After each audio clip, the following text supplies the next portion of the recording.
Welcome to the Overanalyzers. I'm Dan. I'm a concept artist and illustrator. And I'm Mike. I'm a software engineer.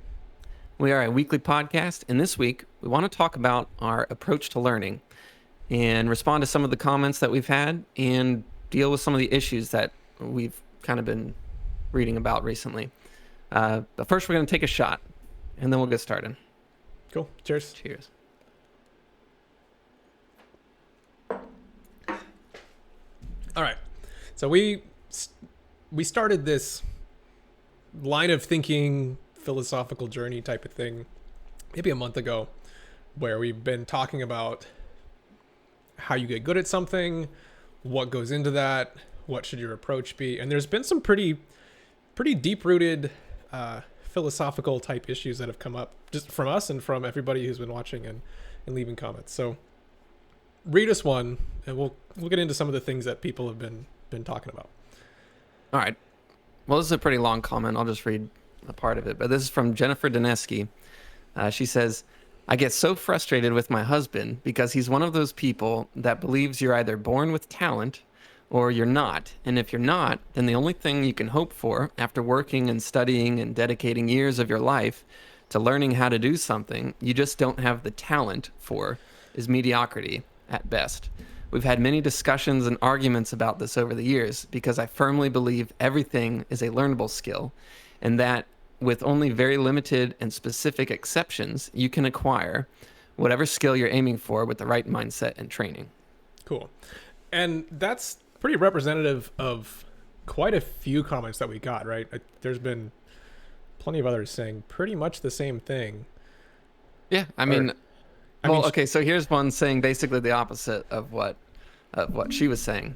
This person, Michael T, says, the simple answer is that people have different aptitudes for achievement in different fields of endeavor.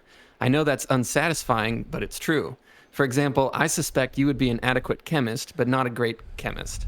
Similarly, I would be an adequate artist, but nothing great. Our innate skill sets are different. Basically saying that you're born to be able to do something, right, or you're born not to be able to do something.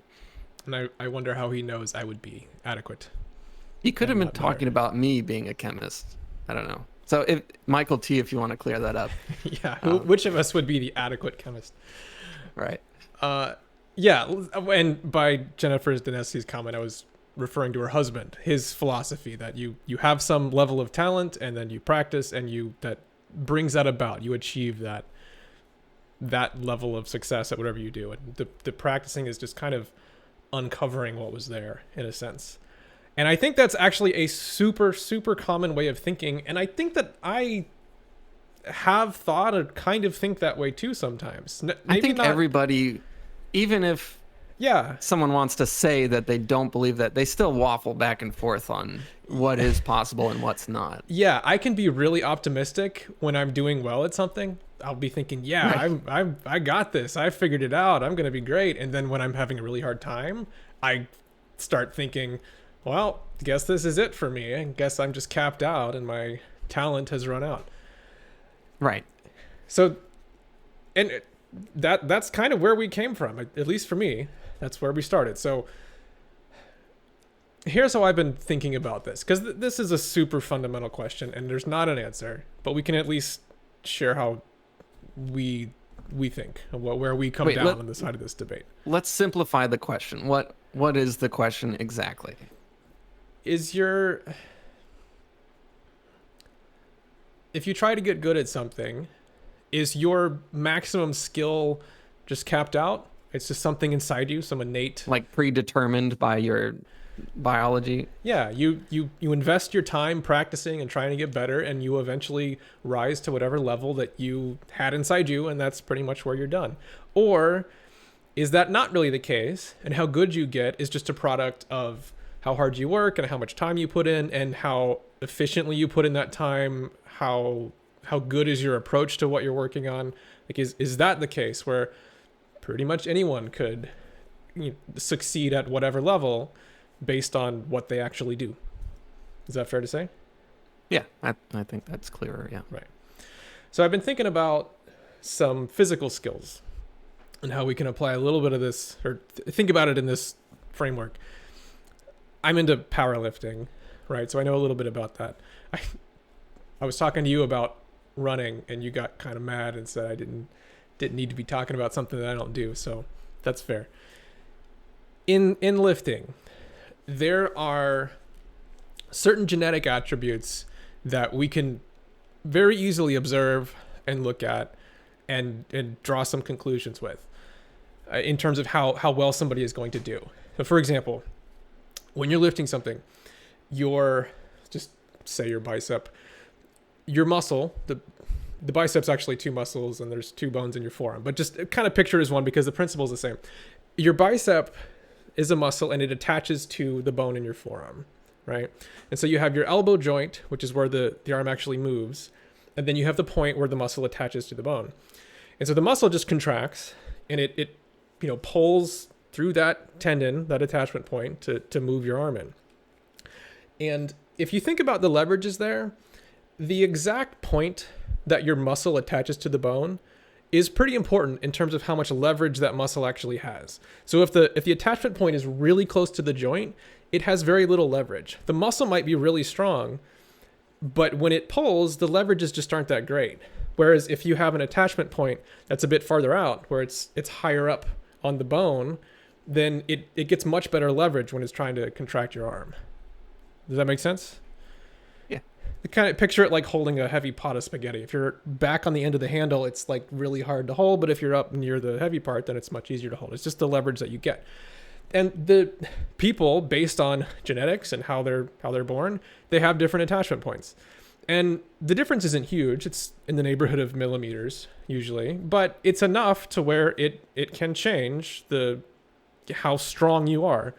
Where you could have two people and their muscle is the same strength, same size, same everything, but the person with a slightly more favorable attachment point is going to be able to lift more.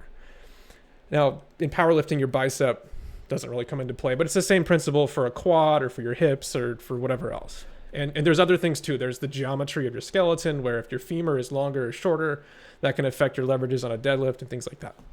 So in the sport of powerlifting, you could look at somebody's genetics and look at very specific things on how they were born, and you could differentiate who, if all else was equal, and they both put in the same amount of work and did the same training and the same diet and everything, the person with the more favorable genetics is going to do somewhat better. If you're talking about the highest level of competition. And it's the same for something like gymnastics. If you're 6'4", you're not going to be a gymnast. You just can't flip a body that long as efficiently as you can flip a body that's 5'4" or something. So for physical skills, we do see that. We do see some differences in terms of genetics on how well you can do. It is worth pointing out, though, that, I've been around gyms for, 15, 20 years, like in and out of lifting, and it's just been a hobby of mine for a long time. So I've seen a lot of people get into it and get out of it and have their experiences.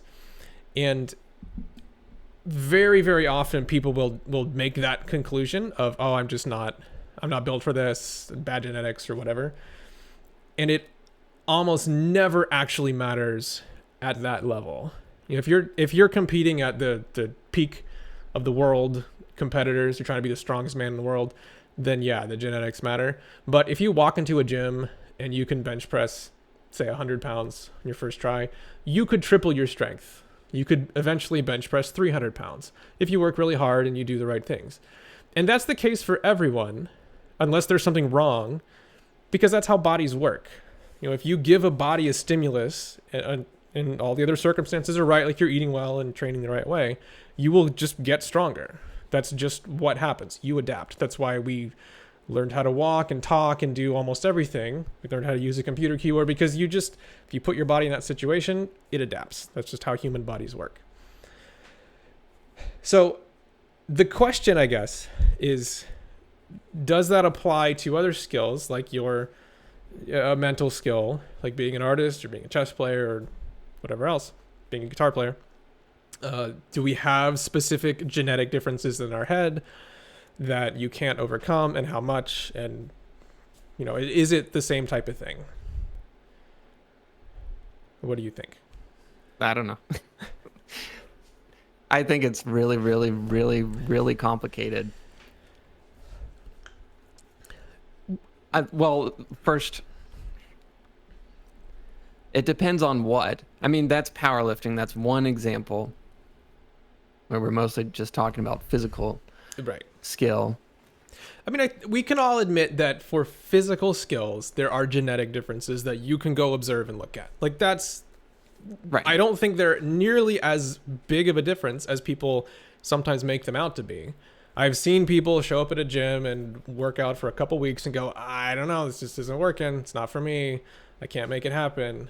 And Right. the reason is not that they had some genetic, unless they were severely deficient in a hormone or something like that, which is really rare. You know, they didn't do it right, or didn't give it enough time, or didn't work out at a high enough intensity, or whatever. But their approach was wrong, and that's often the case there.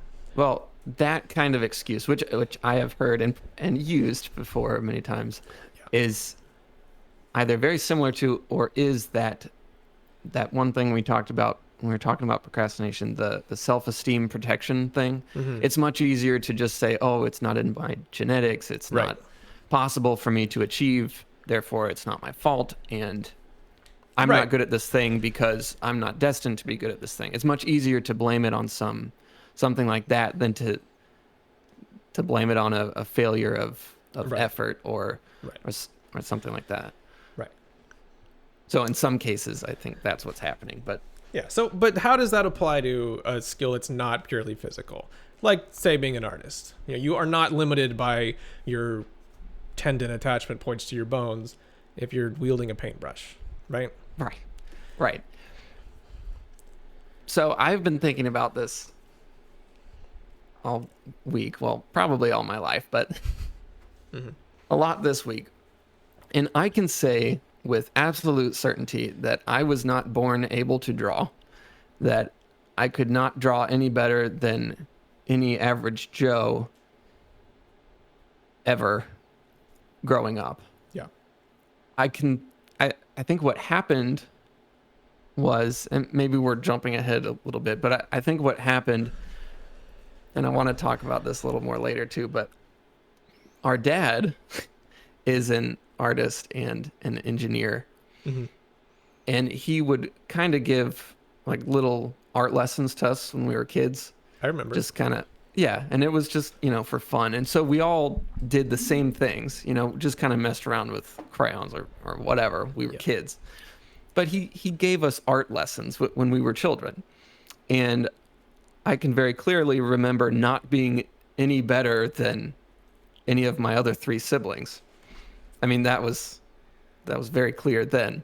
But growing up, when I went into middle school, there was a couple assignments we had that had to do with, drawing a picture or something. And I remember thinking, oh, I've drawn before when I was a kid because my dad taught art lessons. So I'll do that again. So I spent more time on that because I thought I was like, I don't know, maybe going to be better at it than the other kids or something. I wasn't, but I spent more time on it. And so when I would bring it into class, it was probably more impressive than the other kids' stuff just because I spent a lot of time on it and they didn't, I guess. I don't know. So you had some confidence, it sounds like, and you Some had confidence, but no skill at all. Just confidence and effort that I put into it. And it was slightly better than the rest of the kids. So that made me feel good. And then in high school, I kind of did the same thing. I wasn't real into drawing, but I remembered in middle school, I spent some time on a drawing and people were impressed. So, in high school, I'll do that again. And so I did some drawing in high school and it was mildly impressive compared to some of the other people. So I kept that in my mind and it kind of became a part of my identity of, maybe I'm an artist. Maybe I was born to be kind of an artist. And so much later, after graduating high school, I think I was 23, I said, you know what? I want to study art. And then I really got into it. And that's when I started learning things. And that's when I learned that I actually had zero skill at all. There was no fundamentals I had ever learned. It was all faked and I knew nothing my whole childhood. But it all came from this weird circumstance of, oh, I was familiar with it when I was a kid, so I tried it again, and then I tried it again, and then it kind of became a part Yeah. of my identity, so then I did it. But I can tell you 100% I was not born with any artistic skill or knowledge. It has all come directly from books and practice and experience, and that's it. To me, 100%. yeah, to me it sounds like the first one in the game effect, pretty much, right? You Yes, absolutely. just started before Which- everyone else. Summarize that real quick in case someone hasn't. We talked about this a few weeks ago. Basically, all else being equal, the first person to do something often becomes the expert. It kind of becomes their thing. Other people ask them questions. They don't ask everyone else questions because they started first, and it's like this tiny little seed that morphs into this Right. tree of expertise, because you just always are in this mindset of, oh, this is my thing, this is what I do, and you go find the answers. Other people ask you for the answers. They don't go looking themselves. Right. And you can, me and you, when we would take these art lessons as children, I bet your drawings were better than mine because you were older than me or were smarter about it or something. I don't know. But, and you could ask our parents and say, were Daniel's drawings any better than any of the other children? And they would say no. And if they Yeah. said yes, they were probably lying. But there was no skill that I was born with. My experience for other things was pretty similar. I remember in 7th grade, I was homeschooled up to 7th grade and then showed up in this group of other people. It was a small private school, which I don't recommend. And I also went to, well, yeah, whatever. That's too big of a thing to talk about. But I wound up, I needed a label because that's how children operate, is everybody needs to be the jock or the dumb person or whatever. I got labeled a genius. And I remember exactly when it happened, like to the moment. We were in science class and the teacher, we were talking about metric units. And the teacher said something about the prefixes, like a millimeter and centimeter. And he asked, does anybody else know any of the other ones? And I was like, yeah, the decimeter. I named off 6 or 7. And were everyone you goes, born with that knowledge or? Yeah, I came out just like that was the one thing. No, I did, like, Dad told me that. And for some reason I found it interesting because I think he gave some cool example of, I don't know, just somehow the way he explained it was cool to me. And I just remembered them all because I thought it was interesting. And I rattled that answer off and everyone else goes, whoa, Mike's a genius. And from then on, that was me. And that totally morphed my 7th grade experience. I was the genius. And when you're in 7th grade and desperate for a label, genius is not so bad. You could do a lot worse than that. So I just rolled with that, like, oh yeah, I'm really smart. And that was my whole identity. And it had nothing to do with much of anything other than just I was interested in some of that stuff. And so I knew about it because I was interested in it. And that was it. That was the beginning and end of my talent, was really just uninterest. I thought it was cool. I wanted to learn about building robots and things like that. And that's what made that happen for me. Right. But I also have a lot of arguments. Well, I'm Go saying you're not born with innate talent, but also I don't know. I do think there are limitations that you can be born into. So, well, say we're all born completely blank. If we can pretend that we're all some clone of the exact same generic baby with blank minds that Sure. are all exactly the same. All right, so we're factory made at the hospital, and we're all, just Same these model. Same totally firmware. same model, of babies, and then we're just sent out randomly to all different households across the planet. And if you look at those households, well, first off, the first 5 years of anyone's life is extremely important because their brains are developing, and it's a very important time. But also feel free to fight me back on any of these No, things. go ahead. So if you picture all of these babies just randomly dispersed into all of these different households. Take one household, say, and it's totally normal, completely, I don't know, fluffy, wonderful. It's, the baby is well cared for, well taken care of. Sitcom-esque. Brady Bunch or something. Yeah. So that kid, totally average, perfectly normal. The next household you go to, same baby. Parents are completely neglectful, abusive maybe. They keep the kid away from other kids. The kid develops social issues, maybe learning disabilities. Who knows? Maybe they develop a stutter because they don't learn their language well enough early on. And then when they go to school, they get made fun of, develop personality issues, all sorts of things, emotional problems, all different stuff.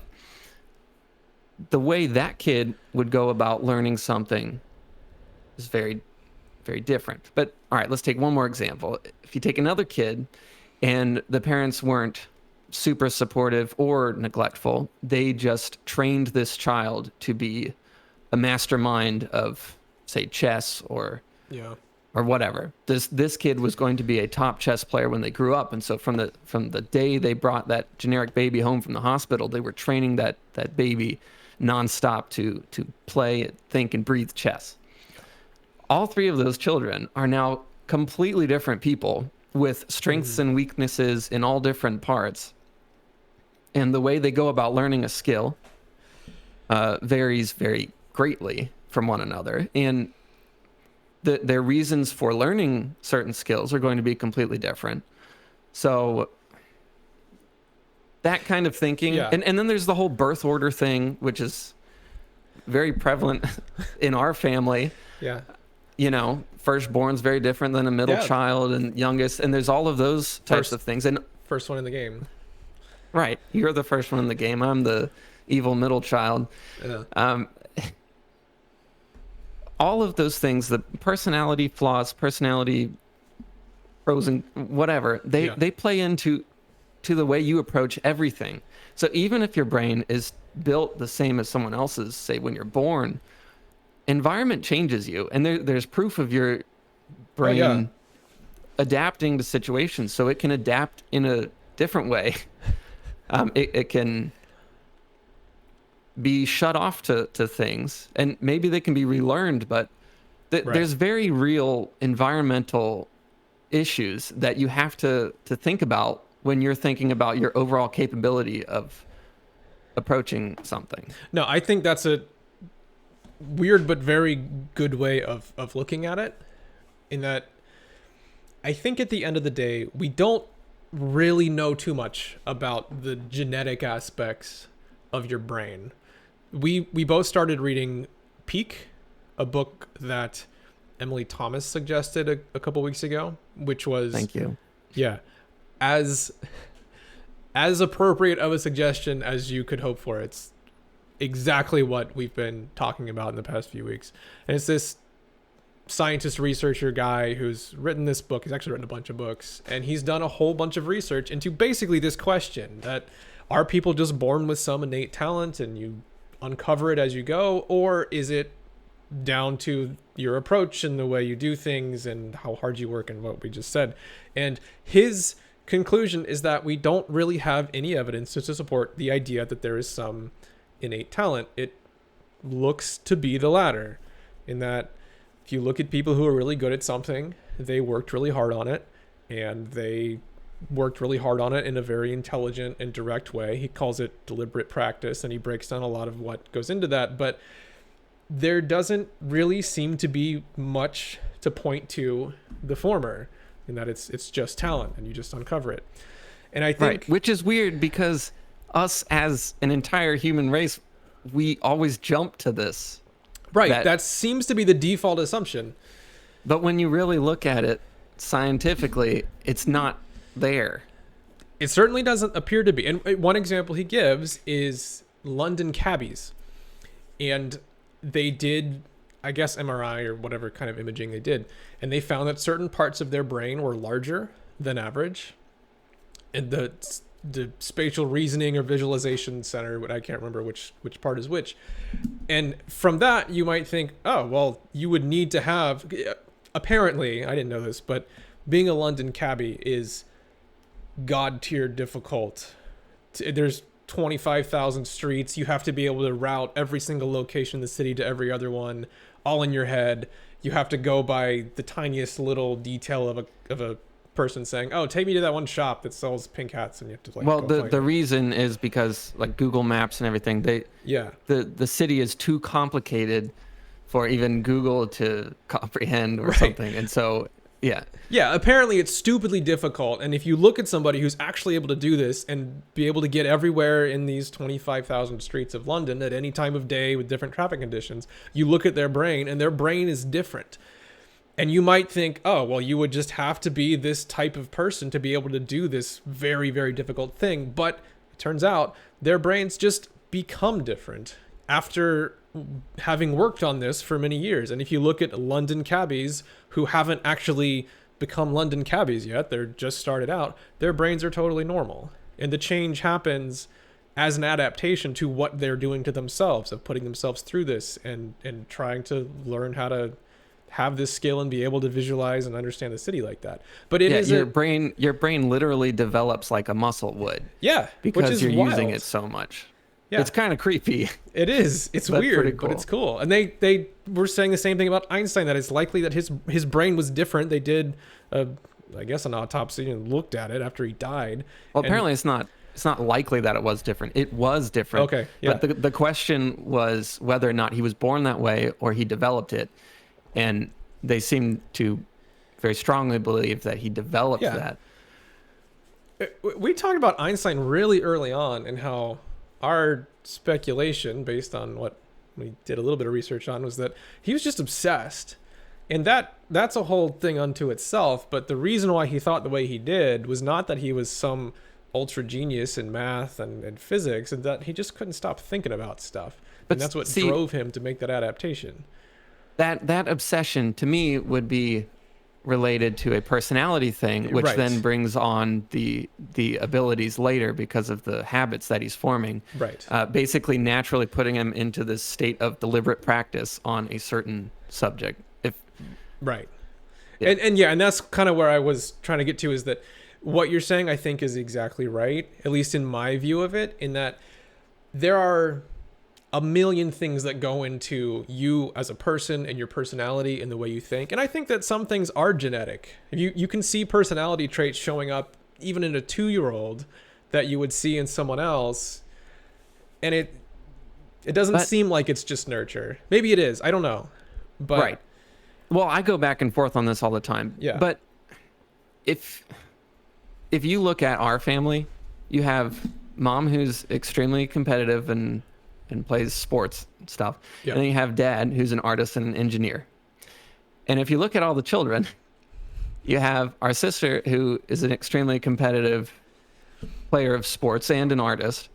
I'm an artist. You are an engineer and a musician and a whole bunch of things, and extremely competitive. I would argue you are maybe the most competitive out of all of us. No, I'm not. Sorry. And then Steven's an engineer, and we've all become just, weird little rearrangements of our parents. But is that because we're born like them, or are we that way because of the situations that they have put us in, because that's who they are, Like, I didn't have the art talent from dad. I just had the art experience, or the experience with art, because dad brought it in, Right. I don't know. You may have never gone down that trajectory if he hadn't just given us an art lesson as kids. Right. And made you feel like you were more prepared than everyone else when you had that in school. Exactly. So simple. I'm going to say I didn't inherit any of the artistic talent from him. I mean, it's like, it's the whole idea of inheriting memories, Mm-hmm. Like, I don't know. I mean, I didn't inherit some weird memory of how to draw from my father. It's just, right. I don't know. Here's my feeling on it. And again, this is a debate that's been going on forever.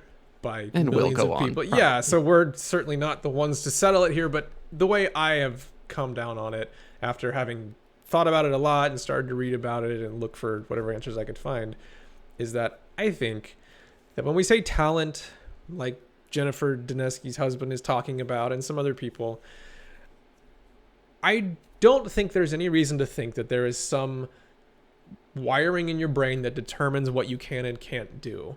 But we do have different personality traits. And at the end of the day, it doesn't really matter if it was shaped by our parents and people around us when we were 0 to 5 years old, or if it was just purely genetic, because either way, if you're watching us talk about this now, you can't go change those first 5 years of your life, right? Like you do have some traits and ways of thinking that are pretty deeply wired into you, whether it's genetic or not. And I think that those things hugely account for the approaches that we take to anything we go to work on. If you have almost zero confidence and you don't believe that you can ever be good at anything, which is not an uncommon way to think. Plenty of people have very low confidence in their ability to develop something. Or even just if you have that philosophy of I have some amount of talent and I don't know how much it is, and oh, maybe I'm capped out. That's easily enough to keep you from really pushing your boundaries and doing the things that we've talked about a little bit already of you need specific things to get better at something. And if you have personality traits or ways of thinking that prevent you from getting there or just give you the wrong approach to something, that's easily enough to prevent you from progressing. So I don't really... And you're explaining this as if it's an entire person, but we all do this in certain aspects of our life. Yeah, hypothetically, I'm talking about different people, but it's all of us all the time in different degrees and in different areas. Absolutely. One thing that I found interesting in this book, Peak, he was talking about chess players. Everybody likes to talk about chess players because, I don't know, everybody knows what that is. He was saying that a lot of the all of the top grandmasters obviously have pushed their skill to a very extreme end, but the way that that's done for the most part is not so much from just grinding out game after game and just playing over and over again. What they mostly spend that time doing is studying games from top level players and specifically trying to predict the next move that a player will make. And if they're right, they predict, I don't know, knight g4 or something, and then that's the next move, then okay, and they go on. And if they mispredict it, then they have to understand why. And so they look at, did they make an error? They chose a worse move than whatever player they're observing. And if so, or maybe they predicted a different good move, but either way, they have to understand what went into that specific move and why they mispredicted what would happen next. And to me, that's really fascinating. I remember I was starting to get into chess a little bit, just playing on chess.com and stuff. And I was really frustrated because I kept playing and I wasn't very good at it. I would win some games, I would lose some games, but usually it just came down to whoever blundered the most. And I was asking somebody who was a little bit higher level than me, like, hey, but I feel kind of stuck. I've been playing a lot and I don't feel like I'm getting any better. I mean, I objectively wasn't getting any better. And he said, just play tons of games. Just do bullet chess, just fly through the game, just play over and over and over, and it'll all click. And I think he was totally wrong. And I did that for a long time without thinking that maybe I should spend a little more time looking at other more expert opinions on it. And I didn't get better at all. I actually got super frustrated and I eventually just quit. I was like, oh, chess isn't for me. I guess I just don't have any talent with it, which was the wrong conclusion. And then a year or two later, I actually came back to it much more intelligently and started thinking, okay, what are the things that I can do to develop my skill? Anyway, the approach to getting really good at chess is very specific. And I'm not saying that's the only thing that the high-level chess player does. Obviously, they play games too, but that seems to be a really, really valuable way to learn. And I think the reason why is because it's extremely granular. If you play an entire game of chess, say you make 30 or 40 moves and then the game's over, it's really hard to know, did you make a mistake on move 5 and didn't really see it until 25 moves later? maybe you won, but maybe it was because your opponent blundered and really you didn't do anything better than average. You were playing at your same level. It's really hard to read into the specifics of what you're doing right and what you're doing wrong. But if you do what I talked about, where you're trying to predict specific moves in a high level game, you get immediate, very detailed, precise feedback on, oh, this was not the right move, and you can immediately look at that and try to identify what was the right move, and you start to build this really strong sense and ability of being able to make really good moves at any point in the game. Follow that? Yes. So my point with that is that I think that the approach that you take to something is determined by many, many things. Your personality, your ways of thinking, and there are some mindsets and personality traits that can be really detrimental. And if you do want to get good, you will simply have to overcome them one way or another. But I think that you can change a lot of those things. You do have the ability for self-reflection. We are adaptable. And even if you do have deep-rooted personality traits that are difficult to work around, you can still work around them and try to figure out how to get yourself into the right state of mind, using the right approach and doing the right things to develop a skill. All right. I think that brings us to our next part. You want me to read some of these comments? Yeah. Give Give us a little bit. All right. So Caleb Ding replied to one of our episodes, and this was the one where we were saying that doing the same thing over and over again does not necessarily make you better. Right? Yeah, the example was how we all type on a computer keyboard, but we all tend to get to around 40 words per minute, and then we stop getting any faster, even though you could get much faster if you had the right approach to it.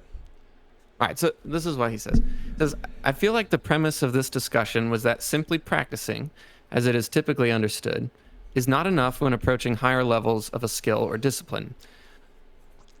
I wouldn't say that a nonchalant approach is effective once your skills begin to plateau. It sounds like the takeaway was just to practice harder, like the way Mike has described. I understand there's a little more subtlety to it than that, but I'm struggling to see how this has debunked basic practice and repetition as the sole method of improvement. I think it's logical to be a little more cerebral with your practice when you've hit a wall. Oh no. I didn't screenshot the rest of the comment. That's the gist of it, though. But basically, yeah. So I think what he's saying is that we had basically said that just doing something over and over doesn't make you better, which I think we, for the most part, all agree on. We all know that we don't become 200 words per minute typists by just casually typing on a keyboard every day. You have to do something a bit different than that. And I think this is a very fair criticism to us. I don't know that we really got this across very well in that episode. I think we started the episode and you said something along the lines of, well, that debunks the myth of doing things over and over again makes you better. Something like that. Yeah. And that's not totally what we meant. Obviously, if you need to get good at something, you need to do it over and over and over again. But right. There's a certain way you have to do things over and over again. Yes. And I think what Caleb is saying is pointing out, I think correctly, that at least in that episode, we kind of made it sound like just doing something over and over isn't enough, which I think is fair. You just have to practice really hard and focus, and that will make you good at it. Or his objection was, it sounds like that's all we're really saying. And that's pretty logical, right? If you want to get really fast at typing, you're going to have to try really hard and focus on it and deliberate practice, like they say. Yeah. So I think the question is that it? Is really effective practice just you focusing and trying really hard, or is there more to it than that? And well, there was another comment that we got. Yeah. Read that one. This is by Anastasia P. This is what she said. Yeah. That's exactly how I failed my guitar. 5 years of heavy practicing with zero result. And I know you said in the other episode that you can't rely on your teachers. They are not responsible for your progress. But I still can't help wondering, why couldn't they help? They've been there. They've done it. Surely they saw that I'm getting it wrong. Things got clear when I learned from Justin Guitar that practice makes permanent, not perfect, but it was a bit too late. I got tired of myself not getting anywhere and soon stopped playing. Sorry for sounding a bit bitter. It's just that particular failure broke my heart. I loved my guitar. And I love this comment because... Well, it's very sad, but... Well, okay, I'm sorry, Anastasia, but yeah, I get it. I totally get this. You love something and you try so hard to get good at it because you love it and you want to really, really badly, like more than anything in the world, and it treats you wrong. It doesn't then it just doesn't give you a break, and so it breaks your heart because you love this thing and you can't get better at it, and it sucks. Yeah, it's extremely painful. But it didn't matter how much they wanted it. Right. In this case, at least. Yeah, and this is something that we've probably both seen quite a bit as people teaching. I don't know that the average person necessarily gets this perspective all the time, but when you watch people trying to learn, I mean, in this situation, guitar specifically, and piano and other things that we've taught, you watch people trying really hard to get good at something. And some people don't try, and they don't get good, and nobody's confused about that. If you never practice and never want to, then you're not going to get any good. We don't need to talk about that. But the people who try really hard, and there's a reasonable percentage of your students that do this, some of them find a lot of success. They progress really nicely, and others do not. Like Anastasia, it sounds like. Sounds like she put in a lot of work and didn't really get anywhere. And that happens quite a bit. To me, that's the answer to Caleb's question / observation, is that I don't think that deliberate practice comes down to just you trying really hard, because some people do try really hard and they don't progress. And the only two conclusions there that you could reach are, one, the innate talent theory, that Anastasia has no innate talent and that's just, it is what it is, and she wasted her time, which I do not agree with, and I don't think you do either. No. Hell no. Anastasia, you can do this. Yeah. Or the way that you try really hard matters a lot. Your exact approach, down to very tiny and sometimes weird and hard to articulate little details, can make literally all the difference in the world in how well you can progress at something. And that approach is teachable. I think so. Right. We're going to try. That's where this whole string of episodes has come from. The idea of this approach to learning, the way you approach learning something. Yes. That is so incredibly important to learning a skill. Yes. And I'm beginning to believe that that's changeable. You can change the way you approach something. You don't always have to go about it the same way you've always gone about it. And that's just so interesting to me. And yes, I think that's where we're both at, is that's what we want to fixate on for a while and try to figure out. I mean, even with this book Peak, he does an amazing job of giving you this picture into different skill sets and different people who are really good at something, but it's not an instructional book. He doesn't really tell you, here's the recipe for how you, I mean, he kind of does, but he does a great job, but it's not everything. Right. It gives you the big picture for sure, and I think it's fantastic, but as others have pointed out, I think it's different for just about everything. Skills are very broad and can be just very, very different. But it can come down to these very tiny details that I think are not really talked about. It's hard enough. I mean, we just spent 35 minutes trying to get to this point where we can even say, okay, here's the thing. Here's what we want to figure out. When you say not talked about, I mean, we just read a book on this subject. Well, right? No, I know, but we first have to believe, or you can choose which road you want to go down, but you have to believe that it's not just some innate talent, right? Because that's a pretty major first we need fork. to brainwash you in order to continue. Yeah, well, You get what I mean, though. Yes. Yeah. If you're hanging on to the talent theory of, oh, I tried this, I didn't get any good at it, I just don't have the talent, that's that, then this is not, you're already gone off somewhere else way before we even got here, right? So you need to subscribe to the, no, it's not just some innate talent thing. And then from there, you think, okay, well, if you want to get good at something, you have to practice really hard, focus, deliberate practice. But then there's this question of, okay, is that all? You just have to try really hard, or is there more to it than that? And if you want to take the, yeah, there's more to it than that, it comes down to your lots of little things that are involved in your approach, then that's where we are. You have to take that fork in the road to get to here, which is, let's try and figure out, and I'm not saying we have the answers here, but we want to work on it. Okay, no, we don't have the answers, but already in the last few weeks, last month or so, I've seen such a change in my ability to learn things. Yes. Having to do with art or whatever, just the way that I'm approaching it. I've changed it a little bit, and I can tell you already the results are pretty astonishing to me, because there's things that I just sort of believed that I could never do, or I wasn't born able to do them, or whatever. And now, as I'm seeing them as being changeable, or if I just change the way I approach them, all of a sudden they're becoming more possible to me. Right. And that's really exciting. So just thinking, no, we don't really have an answer or anything. We're just exploring things. But I've already seen changes with my own way of thinking recently. And so have I. And there was a comment by Wesley Rayleigh, I think.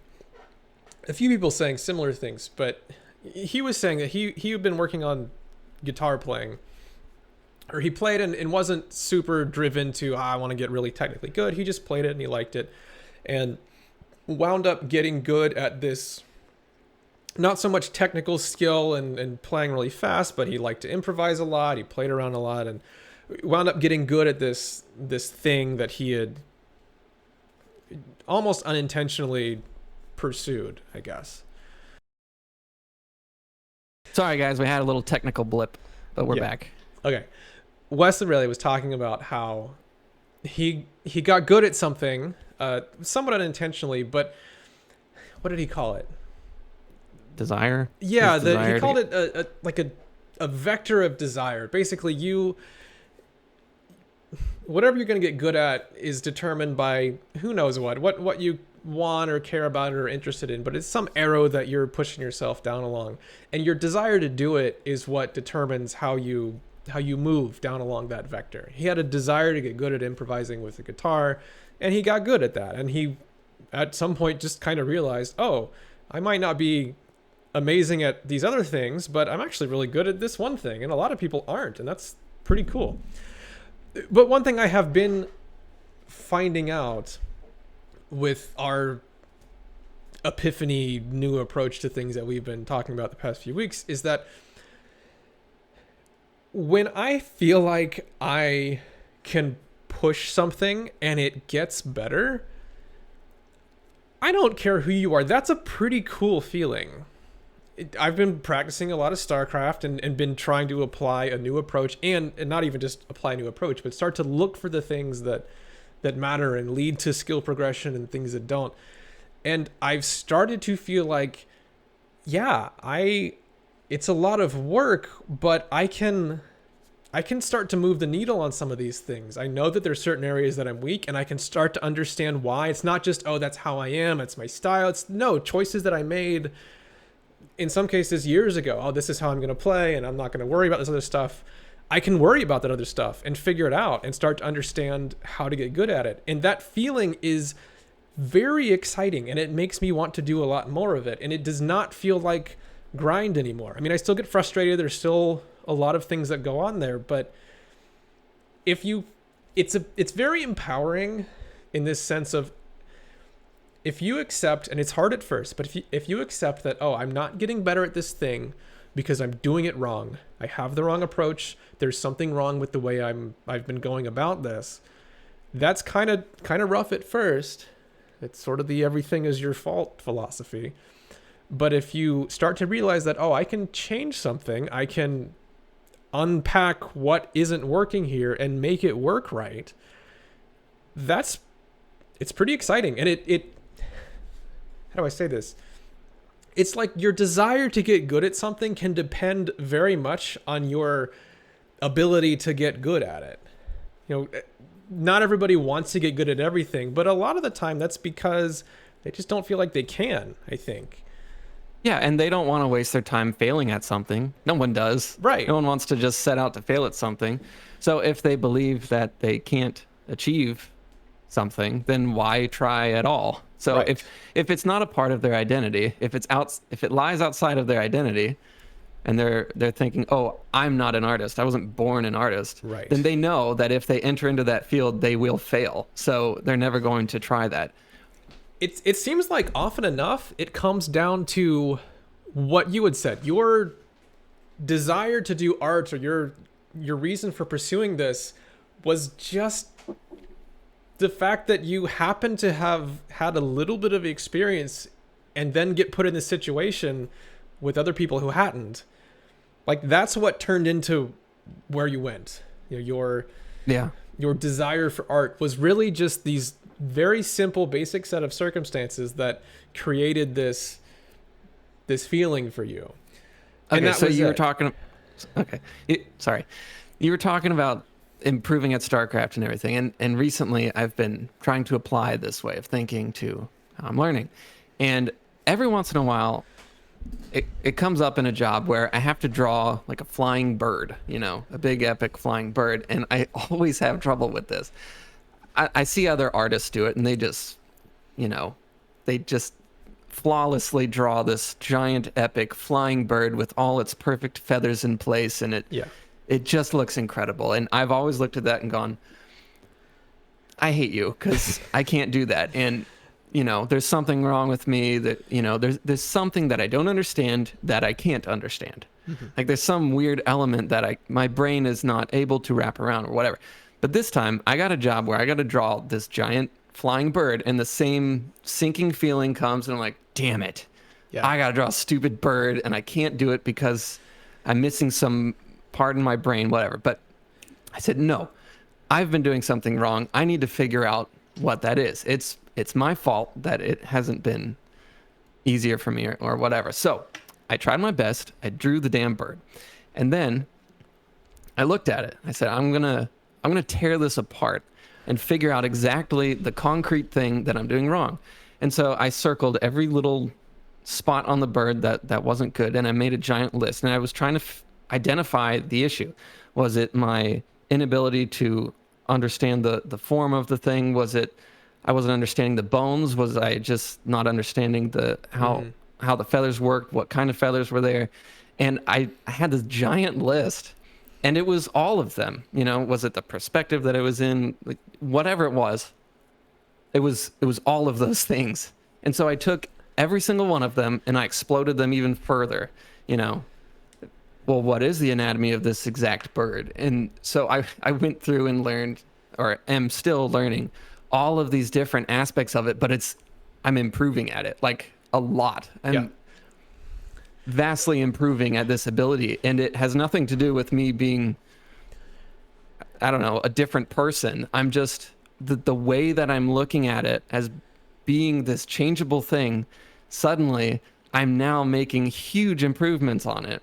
Whereas before it was just the same thing over and over. Every time I came across that same similar problem, it was always, oh, I can't do this. So I kind of fake my way through it. I get tons of reference and I just do my best, and then, you know, go on to the next project. But now it was, no, I'm going to figure out exactly what I've been doing wrong and how to fix that, because it's on me, because it is a changeable thing. And so it just reminded me of how you're learning StarCraft. I think anytime I approach a skill like that, and I do think it's a little bit different at the very start. When you're first learning something, you can kind of just throw yourself in there and you begin to adapt a little bit. But once you've hit that 40 words per minute on the keyboard type of state, where you have to push yourself somehow to get better, we need to work on ways of understanding that and being able to recognize when that kind of thing is happening or not. You know, often, and this is me all the time, or has been, I get into a situation like that where I just think, oh, I can't draw birds because I just can't draw birds. I don't know. That's just how I am. The bird drawing in my brain is not there. And I mean, this is your situation, not mine, but it happens to me for all kinds of other things. Well, you made it sound a lot dumber, but whatever. Well, but if you boil it down, that's kind of what it turns into, right? It is just this, oh, I don't know. It just doesn't work.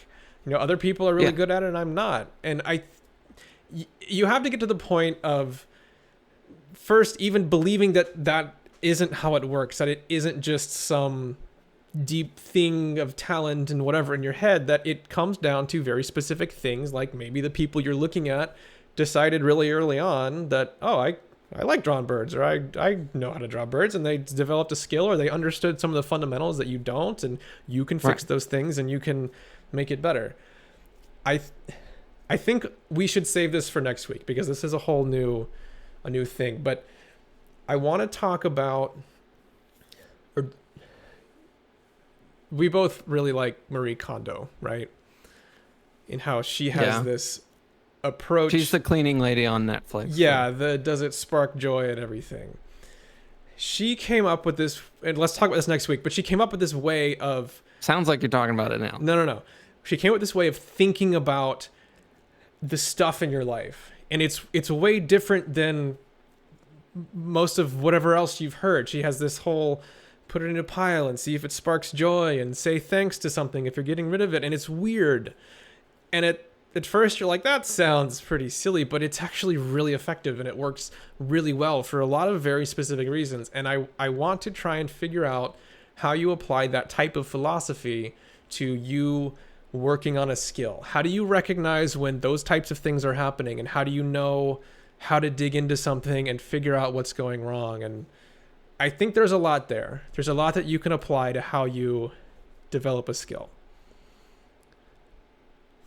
Yeah, agreed. But I just want to say one more thing, even though it may not be as cool as that. That would have been a great way to sum up the episode. But anyway, when people start learning a skill, they don't know how good they are at that skill, and so it can be really exciting at the start because they're, oh, maybe I could be really good. Maybe I'm the type of person that'll be really good at this. But then, and that works for a while because they're learning the basics and it's real exciting. And then after a while, they reach a point of really serious pushback. All of these little problems start building up, and then it's just boom, they hit this giant wall, and then they sink and go, oh, I'm only this good of a person at this. I'm only capable of this. And then they kind of hit a rut, or they just get stuck playing that same thing. And some people are, pretty happy right there, and they're not willing to push past that barrier. Mm-hmm. But once you get past that beginning stuff, you often hit this giant wall, and you assume that's where you stop. Yeah. Yeah, that's where you stop because you're just using the same methods that you've been using. You don't know of a different way to continue on. And so you keep trying the same things over and over and over again. I did this with tons of things, but I think that's what happens. I see that happen a lot in other people, and I see it happen. I have seen it with me. There's a saying in powerlifting that the way you get to a 200-pound bench press is not the way you get to a 300-pound bench press. In that, as you evolve through your like you said, there's the early stage, there's kind of a middle stage, there's a later stage as you're really pushing the boundaries of what you can do, and your approach has to change. The things that are happening are different at the start and at the end, or towards the upper tiers of a skill. And I don't know, we can talk a lot more about that, but okay, all right. Yeah, we're out of time. Let's leave it this way. We both strongly believe, and I know that this is debatable and lots of people have different takes on it, but we both very strongly believe that it's the innate talent theory is wrong. Just put it that way. But tell us why we're wrong. Yeah. Tell us how angry you are. Let us know how stupid we are. Honestly, we want to hear it all. Some of the most hostile comments were the most thought-provoking. Yeah, so bring it on. But also, I really liked the supportive and kind comments too. Yeah. Okay. So, be nice when you bring it on. Yeah. But all right. Well, Thanks everybody That's all. for listening. If you couldn't tell, we love reading your comments. Please leave more. If you're not on YouTube and you're listening through a podcast platform, you can email us at theoveranalyzerspodcast@gmail.com. Thank you so much. We'll see you next week.